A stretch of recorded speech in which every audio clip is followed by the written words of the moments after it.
الحمد لله نحمده ونستعينه ونستغفره ونؤمن به ونتوكل عليه ونعوذ بالله من شرور أنفسنا ومن سيئات أعمالنا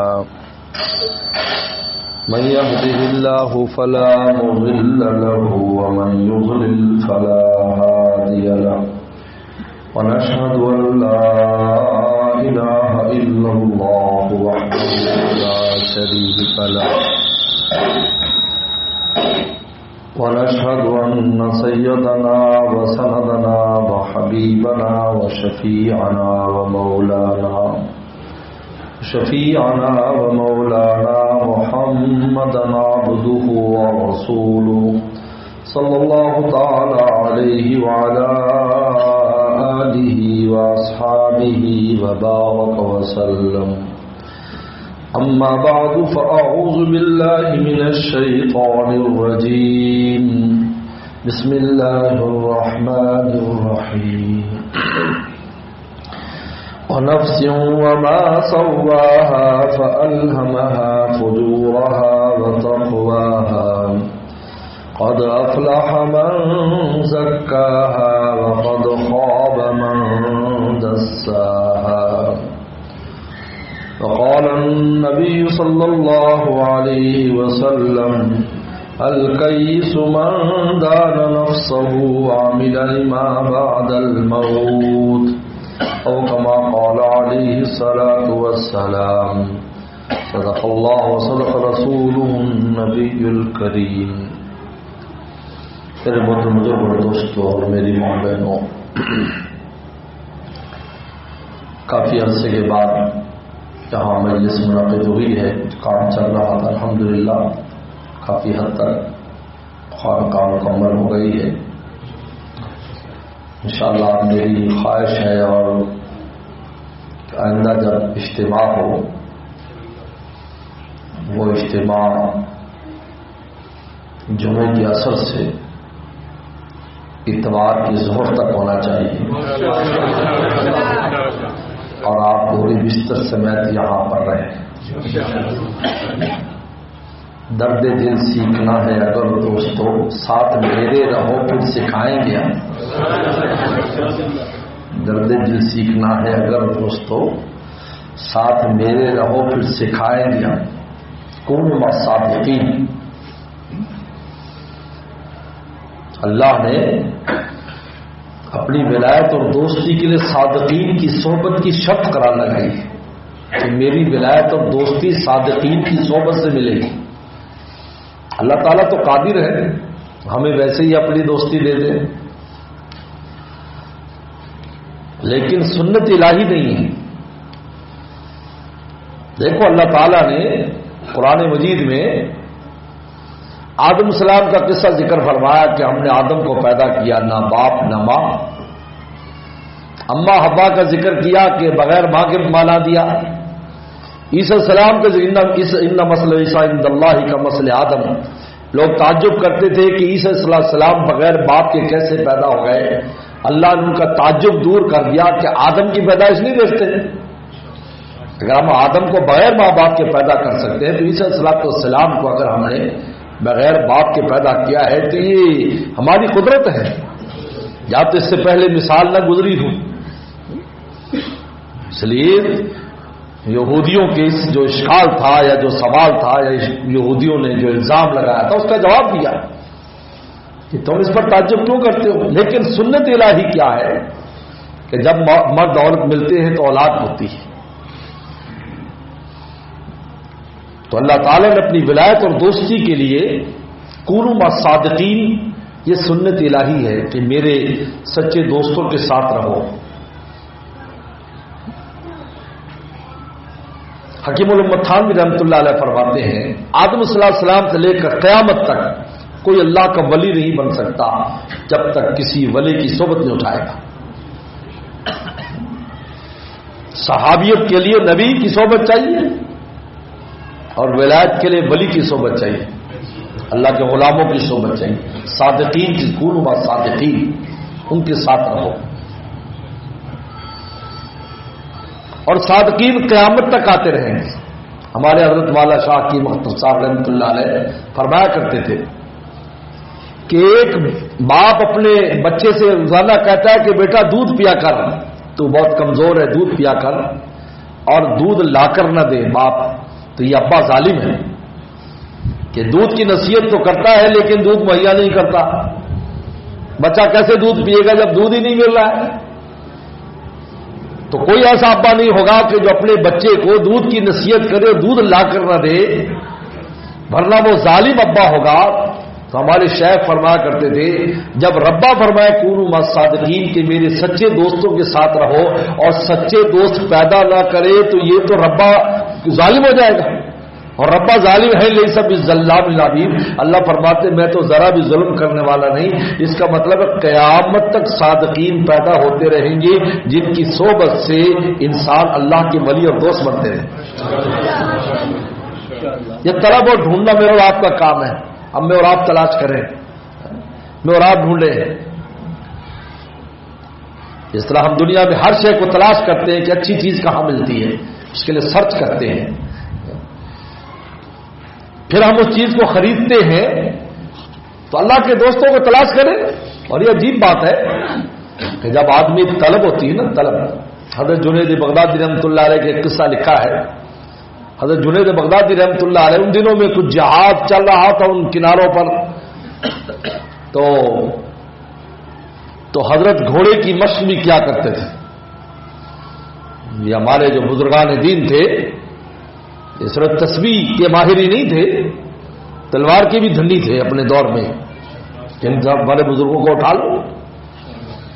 تو وہ گھوڑے کی مشق کرتے تھے۔ تو عصر کے بعد جو گھوڑا دوڑایا تو گھوڑا ان کی مرضی کے خلاف کہیں بھاگ رہا ہے۔ پہلے تو بہت زور لگا اس کو روکنے کا، لیکن جب نہیں رکا، اب اللہ والوں کی تو فوراً نظر اور کام پر جاتی، میرے آپ کی اور کام پر جاتی، ان کی کسی اور کام پر جاتی۔ یہ بزرگ تھے کہ مجھے کوئی بھی خلاف طبیعت واقعہ پیش آ جاتا ہے تو فوراً اپنے گناہ کا استحضار کر لیتا ہوں اور اللہ سے معافی مانگتا ہوں، اللہ میرے گناہوں کی شامت ہے کہ ایسا ہو رہا ہے، تو فوراً اللہ تعالیٰ اس کو تبدیل کر دیتے ہیں اور میری معافی کر دیتے ہیں۔ لیکن میرے آپ کی نظر اس پہ نہیں جاتی، ہم اگلے کو مت یہ فلانا یوں تھا، فلانا یوں تھا، فلانا، بھائی یہی سے غلطی ہوتی ہے اصل میں۔ اللہ خواجہ مجذوب صاحب فرمایا کرتے تھے کیا ان کا منہ تھا میرے منہ کو آتے، کیا ان کا منہ تھا میرے منہ کو آتے، یہ دشمن انہی کے ابھارے ہوئے، ورنہ دشمن کیا مجال تھی میرا سامنا کرتے۔ اس میں بھی کوئی حکمت تھی، اس میں بھی میری کوئی شامت اعمال ایسی تھی جس کی وجہ سے میرے دشمن میرے خلاف کھڑے ہو گئے۔ تو حضرت نے فوراً لگامیں ڈھیلی کر دی، بھائی اس میں کوئی حکمت ہے، یہ جو ادھر دوڑ رہا ہے میں یوں جاتا ہوں یہ ادھر جا رہا ہے۔ دوڑتے دوڑتے جنگل میں چلا گیا تو وہاں پر ایک آدمی بیٹھا ہوا رو رہا ہے، دعائیں کر رہا ہے، رو رہا ہے، تو اترے پیچھے اور کہا یار شاید اسی کے لیے آیا۔ دیکھا کہ وہ اللہ سے اللہ کو مانگ رہا ہے، اللہ آپ مجھے کیسے ملیں گے، مجھے کیسے ملیں گے، مجھے راستہ بتائے اپنے ملنے کا۔ آپ سمجھ گئے مجھے اس کی خدمت کے لیے بھیجا ہے۔ طلب تو تھی لیکن راستہ چاہیے۔ جس طرح قرآن نے کہا وجدک ضالًا فہدیٰ، یا ضالًا کا معنی لکھا ہے عشق میں رسول اللہ سرگردہ تھے، فہدیٰ غار ہیرا میں بلا کر راستہ کھول دیا۔ ضالًا کا معنی ہے عشق میں سرگردہ تھے، دل میں آگ لگی تھی اللہ کی طلب کی، حب بالخلا، اور آپ کو خلوت کی محبت ڈال دی گئی، اور غار ہرا میں 6 مہینے رہے، اور پھر اللہ تعالی نے ایسا راستہ کھولا کہ پورے عالم کے لیے راستہ کھل گیا۔ آپ کی برکت سے پورے عالم کو راستہ آپ نے دکھا دیا۔ خلوت غار ہرا سے ہے طلوع خورشید، کیا سمجھتے ہیں دوستو ان ویرانوں کو۔ شیخ فرمایا کرتے تھے دل جب ویران ہوتا ہے تبھی وہاں سے قرب کا سورج طلوع ہوتا ہے، اور جب تک دل ویران نہیں ہوگا، کیونکہ ویرانوں میں خزانے ہوتے ہیں، آبادیوں میں خزانے نہیں ہوتے۔ کبھی لکھا ہے کہ آبادی میں کراچی کے فلانی سوسائٹی کے اندر سونا نکلا ہے، کراچی کے فلانی سوسائٹی میں تیل نکلا ہے، کبھی نہیں ہوگا، کسی جنگل میں ہوگا، کسی پہاڑ میں ہوگا، کسی میدان میں ہوگا، کسی صحرا میں ہوگا. ویرانے میں خزانے ہوتے ہیں. جب تک دل ویران نہیں ہوتا، کیا مطلب یہ دنیا کی جو اس کے اندر منصوبے بنائے ہوئے جس کے ہم دل خوش رکھتے ہیں، یہ جب اس سے ویران نہیں کریں گے اس کو، اور اللہ کے جو نا اللہ تعالیٰ کو راضی کرنے کے لیے اپنی تمناؤں کا خون نہیں کریں گے تو ویرانہ نہیں بنے گا. جب ویرانہ بنے گا اللہ کے قرب کا خزانہ نکلے گا اس میں سے. تو آپ سمجھ گئے. آپ نے اس کے کندھے پر ہاتھ رکھا، اس نے پیچھے مڑ کر دیکھا، آپ نے سامنے بٹھایا، ذکر اذکار تلقین کی، کچھ توجہ دل صحبت ہے. چونکہ وہ سوکھی لکڑی تھا اس نے فوراً آگ پکڑ لی. سوکھی لکڑی تھا فوراً آگ پکڑ لی. بعض کہتے ہیں ہمیں فائدہ نہیں ہو رہا، فائدہ نہیں. ایسا نہیں ہے، اول یوم سے فائدہ شروع ہو جاتا ہے، یاد رکھیں. اول یوم سے 30 سال میں نے حضرت شاہ قیم اختر صاحب رحمت اللہ علیہ کے ساتھ گزارے، 1980 سے لے کر حضرت کے 2013 کے انتقال تک. اور میں نے اس دوران کیا مشاہدے کیے، کیا محسوسات ہوئی. ایسا نہیں اول یوم سے نفع شروع ہو جاتا ہے، لیکن بہت سی لکڑیاں گیلی ہوتی ہیں تو پہلے شیخ کو سکھانی پڑتی ہیں، اس سکھانے میں وقت لگتا ہے، پھر وہ آگ پکڑتی ہیں.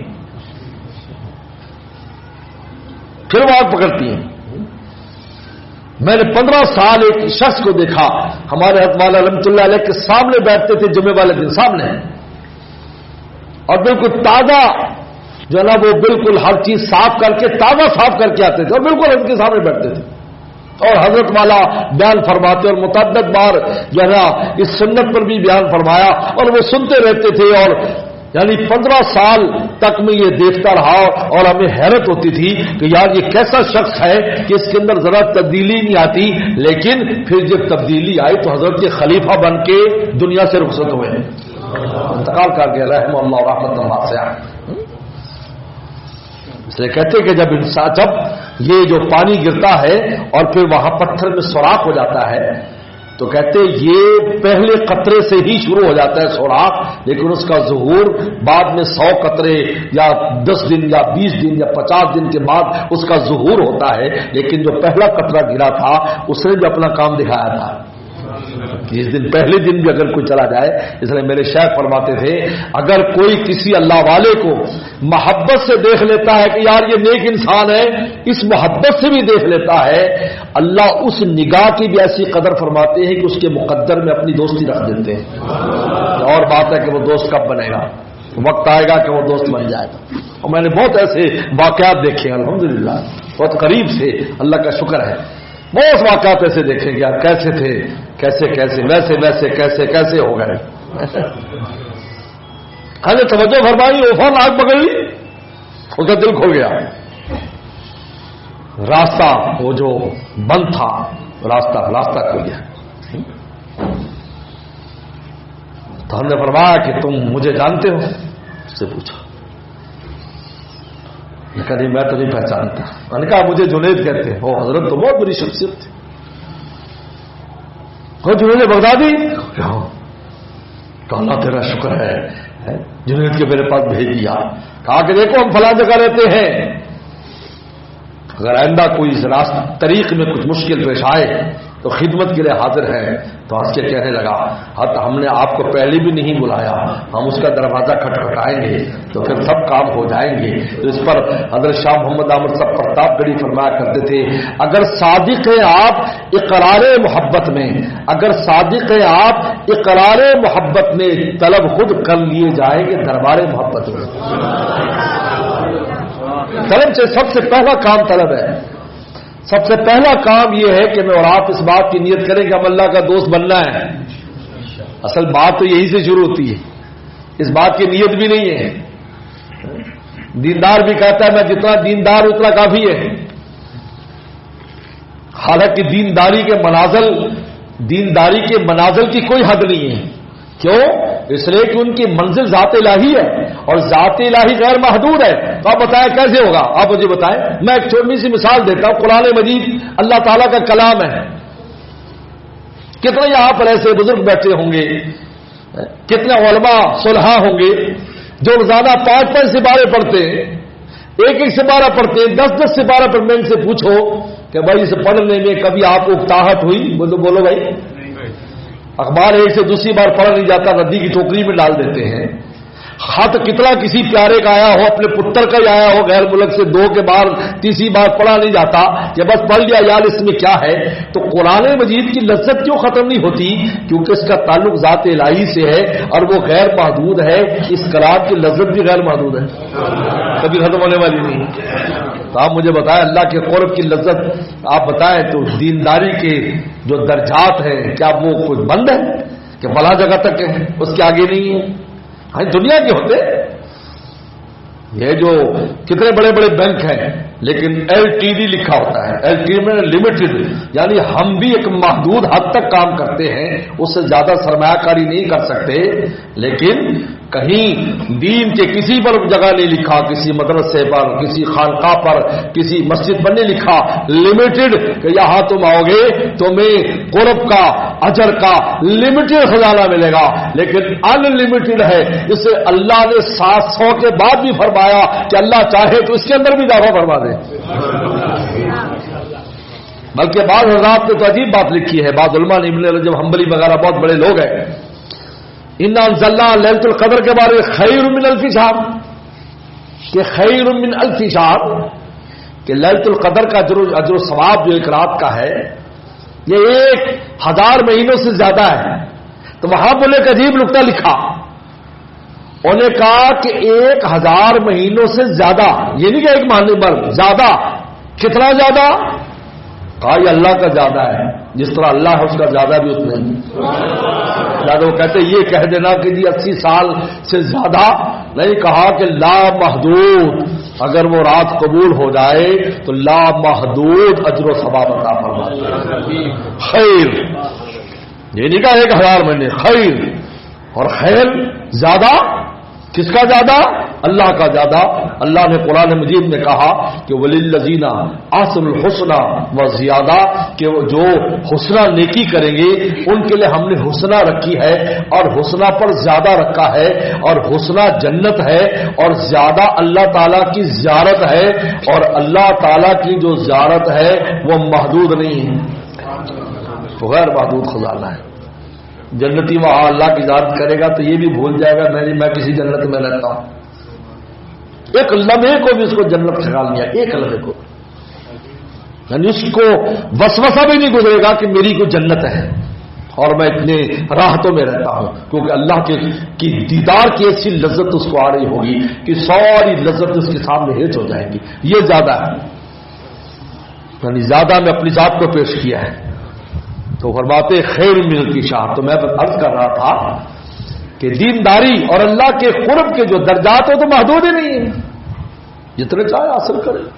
پوری زندگی یہ وجہ ہے کہ بزرگان دین اتنی محنتیں کی انہوں نے کہ ایک ایک لمحے میں انہوں نے کروڑوں کا اجر کمایا، لیکن جاتے ہو یہ کہتے گئے تشنہ لب جا رہے ہیں، کچھ نہ کر سکے، کیونکہ غیر محدود ہے نا، اوقات بجھتی نہیں ہے۔ لیکن کونوا مع صادقین کہا، کیونکہ صادقین کی صحبت کے بغیر یہ نفس قابو نہیں آتا۔ یاد رکھو یہ جو نفس ہے یہ آدمی اس کو خود قابو نہیں کر سکتا، لیکن پہلے خود محنت بھی کرنی ہوتی، اس لیے تزکیہ یزکیہم فرمایا۔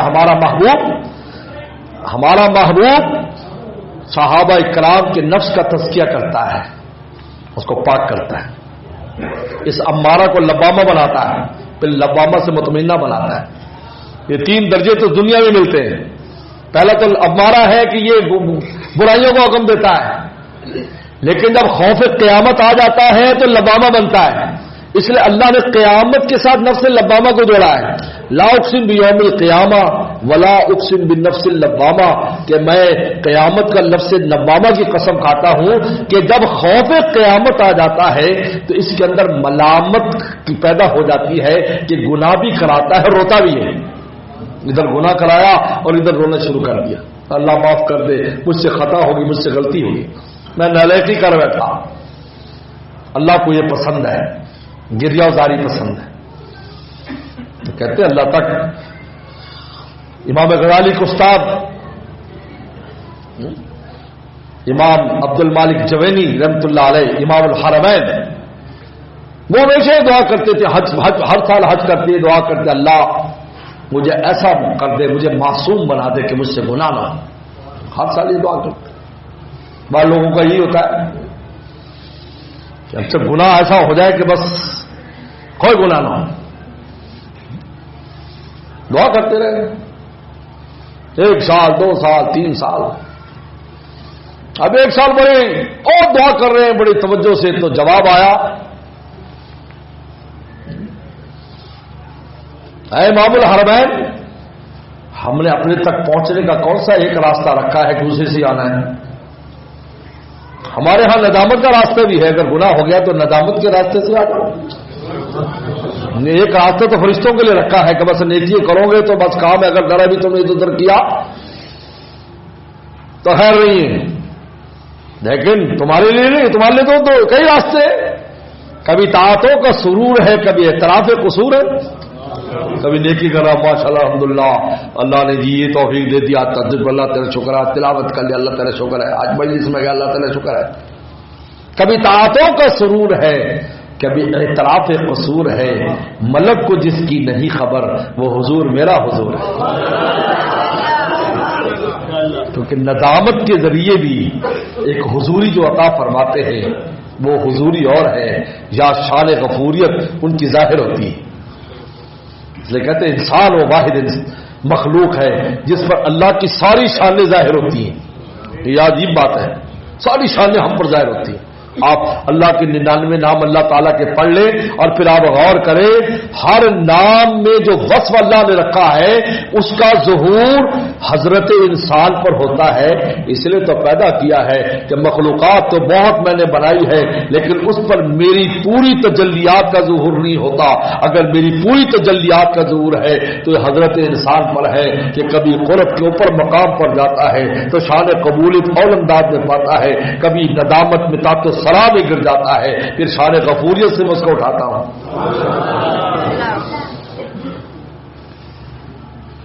ہاں راستے تو کہیے، اس لیے نفس لبامہ والا یہ روتا ہے، لیکن یہ لبامہ کب بنتا ہے؟ جس کو اللہ کی حضوری کا خوف آ جائے کہ یار یہ میں نے کر تو لیا ہے لیکن میں نے جواب تو دینا ہے اس کا۔ اس لیے کہتے غفلت قلب سب سے بڑی بیماری ہے، انسان کا دل غافل ہو کر رہا ہے، کوئی پرواہ بھی نہیں، یہ ہو گیا توبہ استغفار تو کرو نا، یہ تو نہ سمجھو آج ہمارا حال یہ کوئی گناہ بھی کرے تو اس پر دلیل دینا شروع کر دیتے، یہ دلیل یہ ٹھیک ہے، وہ کر رہا ہے، یہ کر رہا ہے، وہ کر رہا ہے، وہ کر رہا ہے، فلاں مولوی صاحب کر رہا ہے، فلاں دیندار کر رہا ہے، ہاں بھائی زمین آسمان کا فرق ہے۔ حضرت شیخ زکریا رحمۃ اللہ علیہ نے کہ واقعہ اپنے والد صاحب کا لکھا ہے، حضرت مولانا یحییٰ صاحب رحمۃ اللہ علیہ، حضرت مولانا یحییٰ صاحب رحمۃ اللہ علیہ کے بھائی ہیں، بانی تبلیغی جماعت کے، حق گنگوئی رحمۃ اللہ علیہ کے خاص شاگردوں میں سے۔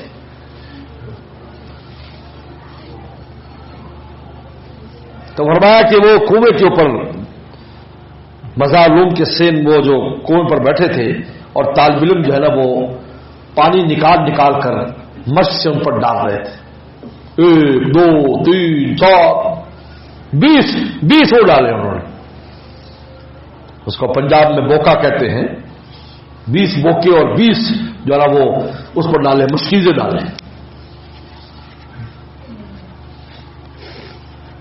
اب کہا کہ میرے والد رحمۃ اللہ علیہ، اب اگر آدمی کا یار دیکھو مولانا صاحب کتنا پانی کا اسراف کر رہے ہیں، دیکھو حالانکہ غسل کرنے کے لیے تو پیغمبر سلام نے ایک ساتھ سے غسل فرمایا، 2 کلو 4 کلو ہوگا پانی، اور یہ دیکھو 20 وہ ڈال دیے۔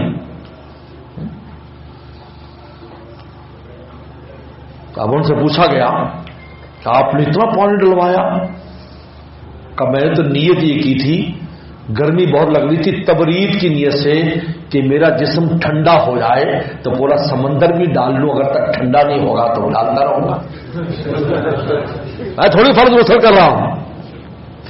دیکھا لکھتے کارے پاکا رہا قیاس سے خود مگیر، نیک لوگوں کے کام پر اپنے کام کو قیاس نہ کرو، کرچہ یکساں در نمشتن شیر و شیر، اگرچہ شیر اور شیر لکھنے میں ایک ہے، دونوں کی حقیقت الگ ہے، نہ کرو فلاں فلاں یہ حد حرامی ہے.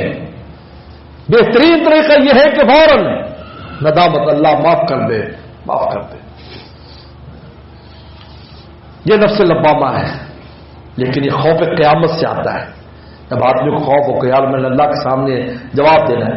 اس لیے حکیم الامت تھانوی رحمۃ اللہ علیہ ہمیشہ نصیحت فرمایا کرتے تھے کہ رات کو سونے سے پہلے بستر پر بیٹھو، اللہ دن بھر جو نالائقی ہو معاف کر دے، اور میں تمہارا انتقال بھی ہو جائے گا تو تھوڑا بہت حساب دینا پڑے گا، کیونکہ پچھلا کھاتا صاف ہو جاتا ہے.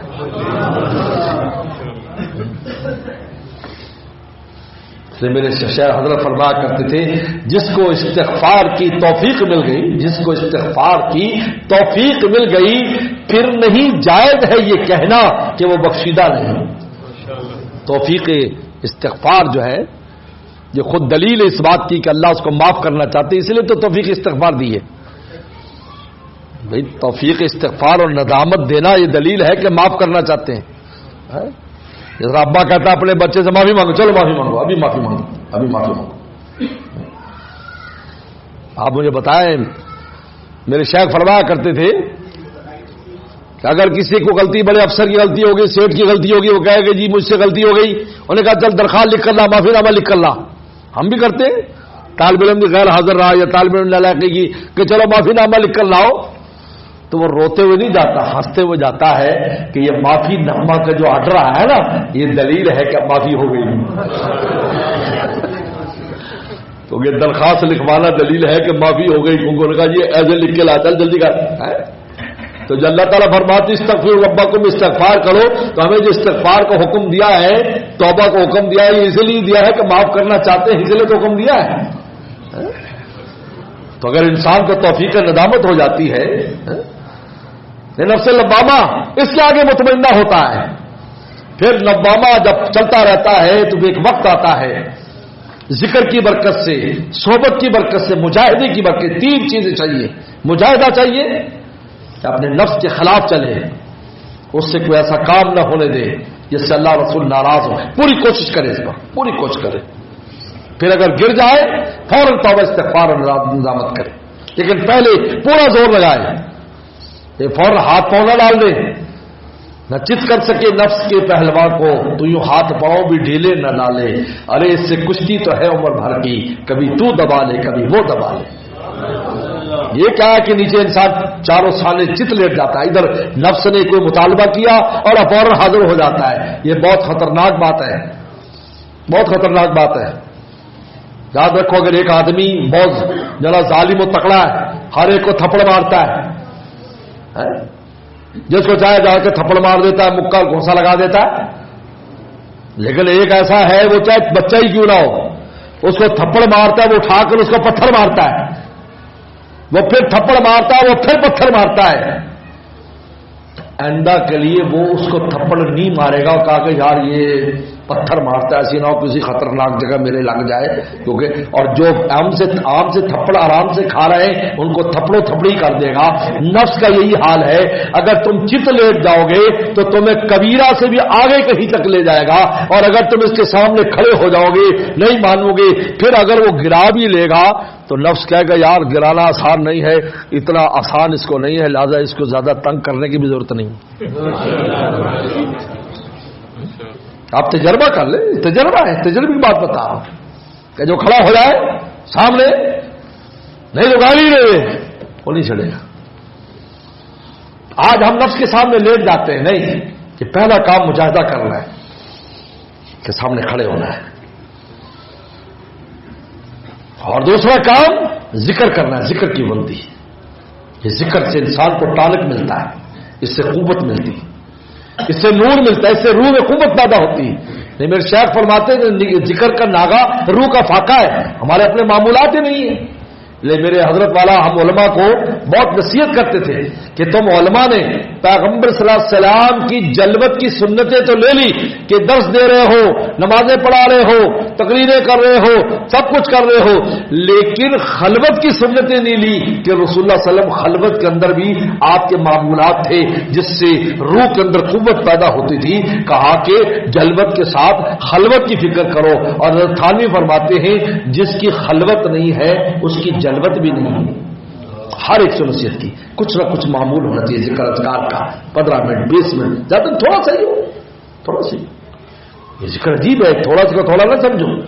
میرے شیخ فرماتے تھے یہ چابی دینے کی طرح ہے، آدمی چابی چند منٹ میں دے لیتا ہے، 24 گھنٹے ٹھک ٹھک ٹھک ٹھک چلتی ہے۔ تھوڑا سا ذکر اذکار خلوت میں بیٹھ کر جو کرتا ہے 24 گھنٹے آپ کی روح کو قوت دیتا ہے، پھر نفس کمزور رہتا ہے مقابلے پر۔ اور تیسری چیز کونوا مع الصادقین، اللہ والوں کے پاس آنا جانا رکھو، ان کی صحبتوں میں بیٹھو۔ میرے شیخ تو پوچھا کرتے تھے، بولو بھائی تم میرے پاس بیٹھے ہو، کسی کو گناہ کا خیال آ رہا؟ ان کو نہیں کہا، دیکھو اتنی دیر تو تمہارا نفس چھپ کر بیٹھا ہوا ہے نا، تو وہاں کیوں نہیں جاتے جہاں ڈر کے یہ دل کے اندر گھس جائے؟ خود نہ ڈرا سکو تم وہاں لے جاؤ یا دوسروں سے ڈر جائے؟ کہتا ہے میں ابھی تمہیں ٹھیک کرتا ہوں، میں ابھی تھانے جاتا ہوں، ابھی میں اتنا پر لکھواتا ہوں۔ نہیں یار تھانے نہیں جانا یار، یہیں پر اشارہ کر لو۔ تو کیوں؟ یعنی کوئی ایسی جگہ تو ہے جہاں سے وہ آدمی ڈرتا ہے تو وہ اس کا نام لے دیتا ہے، تو نفس کو ڈرانے کا کہو کہ ابھی ہم شیخ کی مجلس میں جاتے ہیں، ابھی تجھے سیدھا کر دیتے ہیں، تو پھر تمہیں تنگ نہیں کرے گا۔ کونوا مع الصادقین، سچوں کو اختیار کرو۔ اس لیے میرے دوستوں پھر نفس مطمئنہ بنتا ہے۔ مطمئنہ کا مطلب کیا ہے؟ پھر اللہ کے نام پر اس کو چین آتا ہے۔ یہ جب تک اللہ کا نام نہ لے لے اس کو چین نہیں آتا، تلاوت نہ کر لے چین نہیں آتا، نفل نہ پڑھ لے چین نہیں آتا، ذکر اذکار نہ کر لے چین نہیں آتا۔ پھر اس کا اطمینان نام الہی کے ساتھ ہے، اس کی زندگی جینا مرنا پھر مولا کے ساتھ ہوتا ہے۔ اور یہ اب ایسے مقام پر ہو گیا کہ اب معصوم تو نہیں ہوگا لیکن محفوظ ہو جائے گا۔ اللہ اس کو کبائر سے خاص طور پر بچائیں گے، اور صغیرہ سے بھی اس کو بچاتے رہتے ہیں، اور صغیرہ تو یعفو عن کثیر کتنے سے ویسے ہی معاف فرما دیتے ہیں اللہ تعالیٰ۔ یہ درجات اس کے، لیکن امارہ سب سے خطرناک ہے۔ اگر امارہ ہے، امارہ کیا ہے؟ ادھر مطالبہ کی ادھر ہم گناہ پہ آ گئے، فوراً گناہ، آنکھ سے گناہ کر لیا، زبان سے کر لیا، ہاتھ پاؤں سے کر لیا۔ آج کل تو آنکھ کا گناہ اس قدر ہے، عجیب بات ہے۔ ہمارے حضرت والا سن 1980 میں بیان کرتے تھے، 1980 میں پہلی دفعہ میں حاضر ہوا تھا بنو ریٹون سے، تو حضرت آنکھ کے اوپر مضمون بیان فرما رہے تھے، آنکھ کی اس پر 1980 کی بات ہے۔ تو اس وقت یہ عجیب لگتا تھا لوگوں کو بھی اور علماء کو کہ یار یہ کیا موضوع ہے، لیکن آج جو وقت گزرتا جا رہا ہے اس کی اہمیت بڑھتی جا رہی ہے، اہمیت بڑھتی جا رہی ہے۔ اور ہمیں فرماتے تھے یہ جملہ دہراتے رہا کرو، آنکھ بچاؤ دل بچاؤ مولا کو پاؤ۔ کیا ہے آپ بھی بولو، دل بچاؤ مولا کو پاؤ۔ یہ اللہ والوں کے جملوں کے اندر بھی عجیب وہ ہوتی ہے، اکثیر ہوتے ہیں۔ میں جب پہلی دفعہ انگلینڈ گیا، سب سے پہلی دفعہ 1995 کی بات ہے غالباً یا 96 کی، تو میں نے حضرت سے کہا جی سنا ہے وہاں سے آتا، مجھے تو پتہ نہیں، وہاں اس وقت ایسی معلومات ہوتی نہیں تھا۔ آج تو پوری دنیا ہر جگہ تم گھومے ہوگا، جی فراز کا جی میں ابھی بتاتا ہوں یہ ہے جیسے فراز پڑھا، لیکن اس زمانے میں ایسا تھا ہی نہیں، ٹیلی فون ہی نہیں ہوتا تھا، خط لکھے جاتے تھے، فون نام کی چیز نہیں، موبائل کا تو خبر بھی نہیں تھی۔ تو میں نے حضرت سے کہا کہ حضرت سنا ایسے ماحول ہے؟ کہا کہ میرا یہ شعر پڑھنا، جب اتر جاؤ لندن ایئرپورٹ پر تو یہ شعر پڑھتے جاؤ، اختر اللہ کا وہی منظور نظر ہے، اختر اللہ کا وہی منظور نظر ہے، دنیا کے حسینوں کا جو ناظر نہیں ہوتا، جو دنیا کے حسینوں کو نہیں دیکھتا وہ اللہ کا منظور نظر ہے، جو ادھر ناظر نہیں ہے وہ ادھر منظور ہے، جو ادھر ناظر ہوگا ادھر سے نامنظور ہوگا۔ اختر وہی اللہ کا، میں حقیقت کہتا ہوں، میں قسم کھاؤں حانس نہ ہوں، میں نے یہ شعر پڑھا تو مجھے ایسے لگا یہ حضرت کی کرامت تھی کہ جیسے یہاں کو ننگا ہی نہیں ہے، بالکل عجیب کیفیت ہوگی میری، اور نظر کے سامنے کوئی چیز ہی نہیں ہے، عجیب حالات ہو گئے، یعنی دل کی عجیب کیفیت ہو گئی۔ تو میں 1 مہینہ رہا، لیکن اللہ کا شکر ہے مجھے نہیں یہاں تک کہ کوئی نظر ایسی خراب ہوئی ہو، 1 مہینہ رہا میں وہاں، لیکن میں شعر فوراً شروع کر دیتا، کیونکہ اللہ والوں کے الفاظ میں بھی اللہ نے تاثیر رکھی ہے، یہ ایسے تھوڑی ہوتے ہیں، یہ ان کی زبان سے نکلتے ہیں، اور ان کی زبان جو لفظ نکلتا ہے وہ دل سے ہو کے آتا ہے، جس کے دل میں جتنا نور ہوتا ہے اس کے سیدھی سادے الفاظ کے اندر بھی ویسا ہی نور ہوتا ہے۔ خوبصورت الفاظ ہو لیکن اس میں نور نہ ہو، خوبصورت الفاظ اس میں نور نہ ہو، اس لیے کہتے ہیں کہ اگر ایک انسان جو ہے وہ بے دین ہے وہ قرآن بھی پڑھائے گا تو ظلمت منتقل کرے گا، اور اگر اللہ والا ہے وہ دنیا کی بات بھی کرے گا، اس کے اندر بھی نور ہوگا، یاد رکھو اس میں بھی نور ہوگا۔ اس لیے مولانا رومی رحمۃ اللہ علیہ نے فرمایا نا، فرمایا کہ کفر گر، فرمایا کہ دین گر علتی گیرت علت شبد، کہ دین اگر علتی یعنی باطنی بیمار کے ہاتھ میں آ جائے تو وہ بھی بیمار دین ہو جائے گا، اور کفر گر ملتی گیرت ملت شبد، اور اگر کفر کی کوئی بات یا کفر کا کوئی کام دیندار کے ہاتھ میں آ جائے وہ اس کو دین بنا دے گا، اس کو دین پہ منتقل کر دے گا، اس کام کو دین کی طرف منتقل کر دے گا، اس کے رخ کو تبدیل کر دے گا۔ حضرت عمر رضی اللہ تعالی کتنے سخت تھے، پیغمبر صلی اللہ علیہ وسلم کو شہید کرنے کے لیے آ رہے ہیں، لیکن پیغمبر صلی اللہ علیہ وسلم کے ہاتھ میں آئے فاروق بنا دیا۔ اشدہم فی امر اللہ عمر، کہا کہ اللہ کے مسئلے میں سخت ہے، ویسے سخت نہیں۔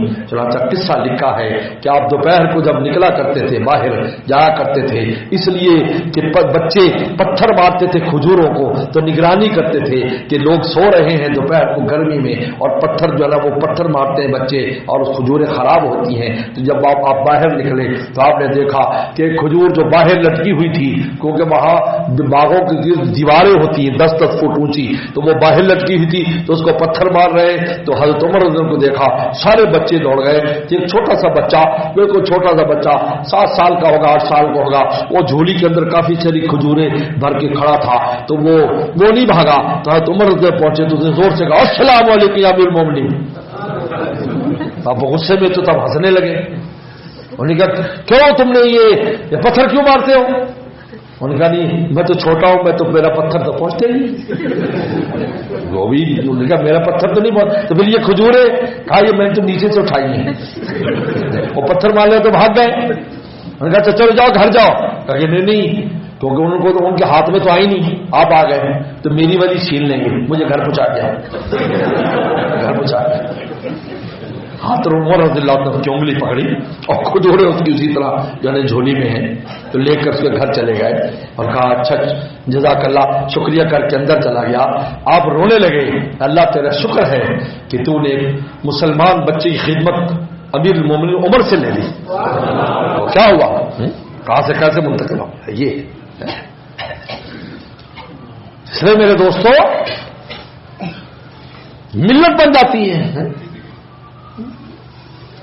اور اگر بے دین ہے تو پھر وہ دین کی بات بھی کرے گا، اس میں ظلمت ہوگی۔ تو اللہ والوں کی بات جو عام ہوتی ہے اس کو ایسا معمولی نہ سمجھو، میں بڑی تجربے کی باتیں بتا رہا ہوں تمہیں، الحمدللہ طویل تجربہ ہے ان کا جو جملہ ہے، اس لیے کہتے ہیں ان کے جملے تبدیل نہ کرو۔ لوگ آج کل یہ تصحیح کے نام پر اور تلخیص کے نام پر کر کے بزرگوں کے جملے بدل دیتے ہیں، ان کے اندر وہ اثرات تھوڑی ہیں، ان کے جملے کے اندر بھی اللہ نے اثر رکھا ہے۔ آپ بتائیں قرآن مجید کے کہ جملوں کا کوئی آسان مفہوم لانا شروع کر دے یا حدیث شریف کا تو تسلیم کرے گا علماء؟ انہوں نے کہا بھائی حضور صلی اللہ علیہ وسلم کے اس لفظ کو ایسے ہی رہنے دو، اس لیے یہ فیصلہ لکھا ہے کہ بڑے بڑے لغوی بڑے بڑے نحوی اگر وہ یہ کہیں کہ یہ قرات جو ہے قرآن مجید کی یہ نحو کے قاعدے مشہور کے مطابق نہیں، تو فرمایا ہے کہ اس کا نحو کا قاعدہ دیوار پہ مارو ہونے کا یہ رسول اللہ نے اس طرح پڑھا ہے، یہ پہلے ہے تیرا قاعدہ بعد میں ہے، یہ اصول ہے۔ بس میرے دوستو 3 چیزوں کا اہتمام کریں، مجاہدۃ النفس، نفس کا مجاہدہ کرے، ہر آدمی کوشش کرے اس نفس کو ڈھیلا نہ چھوڑے کہ جو کہے تو اس کے پیچھے چلے، اور دوسرا ذکر کا اہتمام کریں، اور تیسرا صحبت صالحین اختیار کریں۔ اب ماشاءاللہ الحمدللہ اللہ کا شکر ہے خانقاہ تقریباً مکمل ہو گئی۔ ہم نے یہاں پر جو ہے ہمارے قاری صاحب میرے شاگرد ہیں، کھڑے ہو جاؤ بھائی، قاری سعید الرحمان، یہ یہاں 24 گھنٹے ہوتے ہیں، اور یہاں ماشاءاللہ کچھ بچے بھی ہیں جو ان سے قرآن حفظ کرتے ہیں۔ میں آپ حضرات سے کہوں گا بیٹھ جائیں، بہت اچھے قاری ہیں یہ، اور بہت اچھا قرآن پڑھتے ہیں، 5 وقتہ نماز بھی ہو رہی ہے یہاں پر اور اذان بھی ہو رہی ہے، اور بچے بھی قرآن پڑھ رہے ہیں۔ ایک تو میں آپ حضرات سے کہوں گا کہ جن حضرات کا قرآن مجید صحیح نہیں ہے تو ہم نے یہ ایک قاری صاحب اور ایک جگہ مہیا کر دی. ہفتے اتوار کو یا صرف اتوار کو جس دن آپ کی چھٹی ہو, آپ دن میں 11 بجے سے 1 بجے تک کلاس لگے گی جس میں آپ قرآن مجید کی تصحیح کریں. آپ صرف 40 دن بھی دے دیں گے, 1 گھنٹہ 40 دن بھی انشاءاللہ آپ کریں گے تو آپ دیکھیں گے آپ کو قرآن مجید صحیح ہو جائے گا, اللہ کا کلام صحیح پڑھنا آ جائے گا. حکیم اللہ تھانوی رحمہ اللہ فرماتے ہیں سب سے پہلے تو تلاوت آیات سے بات شروع ہوتی ہے. یتلو علیم آیاتی, تلاوت آیات کرو, وہ یزکی پھر نفس کا تزکیہ ہوتا ہے. اس لیے قرآن مجید کے لیے, اور یہاں بچوں کا بھی انتظام ہے, وہ بھی یہاں پر جو ہے نا قرآن مجید حفظ کر رہے ہیں. کچھ بچے پہلے سے یہاں پر حفظ کر رہے ہیں جو ان کے ساتھ آئے ہیں, اور بھی کچھ بچے. اور میں یہاں اہل محلہ سے بھی کہوں گا کہ بھائی آپ اس سے فائدہ اٹھاؤ, آپ ہی کے لیے بنائی ہے. اور انشاءاللہ آئندہ جب اجتماع ہوگا اس کا اعلان کر دیا جائے گا. آپ کوشش کریں کہ جمعے کو عصر کے بعد بستر یہاں لے آئیں. آپ کہیں گے روٹی تو خانقاہوں میں لنگر تو چلتا ہے, لنگر میں آپ بھی حصہ ملا لینا, ہم بھی ملا لیں گے. کیوں بھائی, ٹھیک ہے, لنگر تو ساتھ ہے. میرے شیخ فرماتے تھے جس خانقاہ میں لنگر نہیں ہے نا وہاں مرید لنگر انداز نہیں ہوتے. تو مریدوں کو لنگر انداز کرنے کے لیے لنگر چاہیے. میرے شیخ نے جب ہم نے بہاول نگر کام شروع کیا تو کہا پیر کو بیان کرو. ایک پہلی بات تو کی, ہمارے پنجاب میں ایسے رواج نہیں ہوتا کہ مستقل مجلسوں کا. کراچی میں تو ہم نے دیکھی تھی, وہاں پر تو ایک اشتہار لگایا جاتا ہے, پھر جلسہ ہوتا ہے, پھر ایسے کچھ ہوتا ہے. میں نے کہا ہر پیر کو کون آئے گا, تو خیر شروع کر دی. 10-15 ساتھی جمع ہوتے تھے. اللہ نے ایسی برکت کی ماشاءاللہ کہ اس سے بھی 3 گنا با مجمع ہر پیر کو ہوتا ہے. قریب اور مشہور ہے کہ پیر کو مولا صاحب ہوں گے اور پیر کی جانا تو پیر والے دن سے بیان بھی سن لیں گے, ملاقات کر لیں, اور ان کے قیام کا انتظام بھی, آنے والوں کا 200 آدمیوں کے کھانے پینے بستر سب کا انتظام ہوتا ہے. پھر ہم نے فون کیا مہینے 2 کے بعد کہ لنگر چلاؤ. یار لنگر کیسے چلائیں, اب تو مدرسے سے تو نہیں لے سکتے. لنگر کے اندر تو کھانا کوئی زکات خیرات کا تو نہیں, کھانے والے معززین لوگ آئے ہیں, کیا کرے. فرمایا لنگر چلاؤ. تو قاری قاسم مرحوم بہت ہو گئے, شہید ہو گئے, وہ اور میں ہم پیسے ملا کر کوئی دال دل پکا لیتے. اب ماشاءاللہ یہ حال ہے کہ کبھی کبھی مجمع بڑھ جائے, 40 دیکھ کر لنگر بھی بن جاتا. اور لسٹیں بنی ہوئی ہیں, ابھی سے لسٹیں بنی ہوئی ہیں کہ جی اجتماع ہوگا تو اس کے اندر میری اتنی دیگ, میری اتنی دیگ. ہم کہتے ہیں بھائی اتنی رکھو کہ سب کی دیگیں آ جائیں, اوروں کو بھی تو حصہ لینے دو نا. تو بہرحال میں چاہتا ہوں تو انشاءاللہ پھر یہاں 24 گھنٹے کے معمولات ہوں گے, اور انشاءاللہ اتوار والے دن اسی طرح مجلس ہو کر اجتماعی دعا ہو جائے گی. تو سال میں کچھ وقفے کے بعد انشاءاللہ 2 3 مہینے کے بعد اس طرح کے, تاکہ ساتھ رہنے کا, قریب رہنے کا صحیح معنی میں جو ہے نا وہ ہمیں قرب بھی حاصل ہو اور کونوا الصادقین ہمیں ملے, اور اس ماحول میں رہ کر ہم اللہ کو راضی کرنے والے بن جائیں. وآخر دعوانا الحمدللہ رب العالمین. تھوڑا سا ذکر کر لیں پھر دعا کرتے ہیں. کلمہ طیبہ تھوڑی بار پڑھ لیں.